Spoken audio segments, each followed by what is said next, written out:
Ever felt anxious when life suddenly changed? A new class, teacher, or meeting new people? These emotions are completely normal. Today, we'll learn to manage these feelings. Let's begin. Have you ever noticed that when something changes, your mind immediately starts asking, what if something goes wrong? That is anxiety. So, have you ever find yourself standing right outside a new classroom, or maybe you're on the threshold of a huge life transition and you just catch yourself thinking, what if I fail? Or what if I'm just literally not good enough? Look, if those words sound even a little bit familiar, I want you to take a deep breath. You are absolutely not alone. Whenever we step into something new, it's incredibly common for these nagging anxieties to just rush right in. Welcome to today's Explainer. Today, we are going to dive headfirst into a question that affects literally every single one of us. Why do we feel so anxious when life changes? We're going to navigate the often messy, complicated reality of life's major transitions together. And by peeling back the layers on the psychology behind it all, we're going to uncover how you can handle these inevitable shifts with a lot more confidence and, thankfully, a lot less dread. Okay, let's dive into this and lay out our roadmap. First, we'll look at the anxiety of change. Then we'll break down the 5 reactions to change, followed by one change, many emotions. After that, we're getting into the change response formula. And finally, we'll wrap up with taking control of change. All right, let's kick things off by looking at the actual anxiety of change and really trying to understand the emotional toll that transitions can take on us. You know, it's completely normal for students, recent grads, and even seasoned professionals to experience fear, confusion, and sometimes really deep sadness during major shifts. I need you to hear this. It is not a sign of weakness. It's just a sign that you're human. As Sherfield, Montgomery, and Moody point out in their book Cornerstone, change does not only affect our situation, it affects our emotions too. And that right there, that is our core thesis for today. A transition isn't just some logistical shift, like, just moving your desk from one classroom to another, or updating a job title on your resume. It is fundamentally an emotional event. Your outside environment changes, and your internal emotional landscape completely shifts right along with it. So how do we handle that? Well, to manage our feelings, we first need to unpack this psychological roller coaster by looking at 5 very specific reactions to change. Now, what's really interesting about this is how we take that big, unknowable blob of general anxiety and break it down. Reaction number 1 is stress and anxiety. Simply put, this is thinking way too much about what might happen before it actually occurs. It's the human imagination just running totally wild. Imagine a student who's about to give their first big presentation. Nothing has actually happened yet. They haven't even stood up from their chair. But their mind is already screaming, what if I forget my points? What if everyone laughs at me? The brain has literally created 10 massive problems before the event even starts. That is anxiety in a nutshell. And that brings us perfectly to the second reaction, fear and uncertainty. To really wrap our heads around this, let me ask you a quick question. When you watch a suspense movie, what exactly is it that makes you nervous? Think about it for a second. You are sitting completely safely on your couch, eating popcorn, yet your heart is pounding and your palms are totally sweating. Why is that? It's because of not knowing what will happen next. Change pulls us straight from the known into the unknown. And let me tell you, our minds absolutely despise the unknown. Imagine stepping into your very first real job. Your brain immediately goes, will my colleagues like me? Am I going to mess this up? What's my future actually going to look like? That uncertainty creates fear. Exactly like that suspense movie. But here is the incredibly reassuring part. Uncertainty doesn't mean a disaster is coming. It literally just means we don't have the answers yet. That's all. Okay, moving on to the third reaction, frustration and anger. This is our natural built-in resistance to changing our comfortable routines. We almost always associate fear with change, but anger is just as common.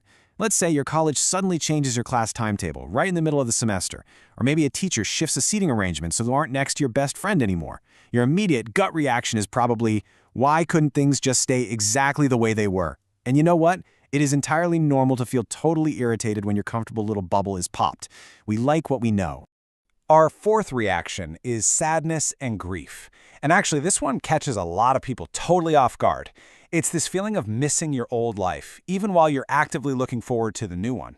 Think about graduating or moving to a brand new city. You're losing something familiar. You might be incredibly hyped about your bright future, but then it suddenly hits you that you aren't going to see your daily friends anymore. Let me validate this for you. It's perfectly normal to feel sadness and to actually grieve those losses, even when the change happening to you is an overwhelmingly positive one. And thankfully, that brings us to the fifth reaction, excitement and hope. Change is definitely not always a negative experience. Sometimes surviving a really daunting task, like finally finishing that stressful presentation we talked about, leads to this wonderful light bulb realization. You step down from the podium and think, hey, I can actually do this. That really wasn't so bad. That initial fear suddenly transforms into curiosity, hope, and real confidence. The change actually opens up a door to tremendous personal growth. Now, let's look at a fascinating aspect of all this, the reality of mixed feelings, where one single change sparks many different emotions. And this brilliantly illustrates the psychological reality that a single solitary event can fracture into a whole bunch of different, often totally conflicting feelings at the exact same time. It's rarely just one clean emotion. Let's go back to that first job scenario. You can feel anxious wondering, will I actually perform well? You're afraid, asking, what if I make a massive mistake? You're frustrated thinking, why on earth are they giving me so much work already? You're sad, realizing, man, I am really going to miss my college friends. And yet, simultaneously, you're excited thinking, I am finally starting my career. The massive takeaway here? Having mixed feelings does not mean something is wrong with you. It just means you're a normal human fully processing a complex situation.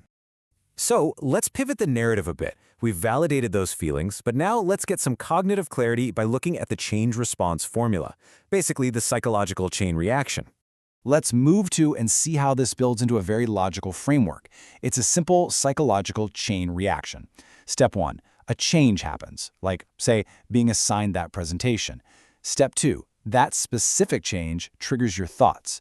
Step 3, those thoughts directly manufacture your emotions. And finally, step 4, those emotions dictate your physical response. The absolute brilliant secret to all of this is that while you cannot always control step 1, the change itself, you have immense, incredible power to intervene right at step 2, your thoughts. Let's see that in action. When you have an automatic, unmanaged thought like, what if I make a mistake? Well, that directly feeds the emotion of anxiety. And that anxiety might cause a response where you just freeze up or avoid speaking entirely.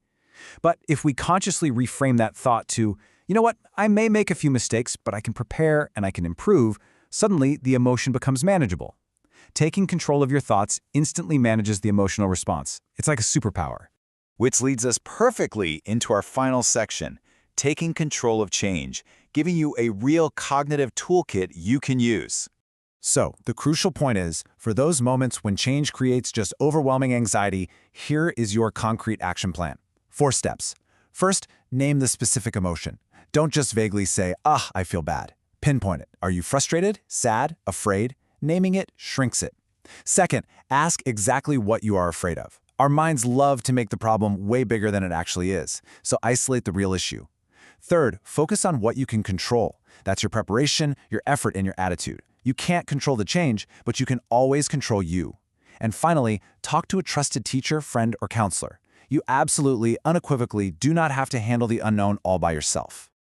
I want to wrap up today's explainer by leaving you with this really provocative thought straight from our source material.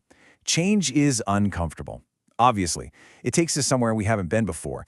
But the very next time you're facing a transition, I want you to stop and ask yourself, what if this change is not the end of something? What if it is the beginning of something better? Because honestly, sometimes the very place we are most afraid to enter ends up becoming the exact place where we grow the most. Hold on to that mindset, put the tools we discussed today into practice, and step confidently into your next new beginning. You've got this. Pause and ask, what can I control? Uncertainty doesn't mean something bad will happen. You can control your effort and attitude. Use change as an opportunity. Like, share, and subscribe. See you soon.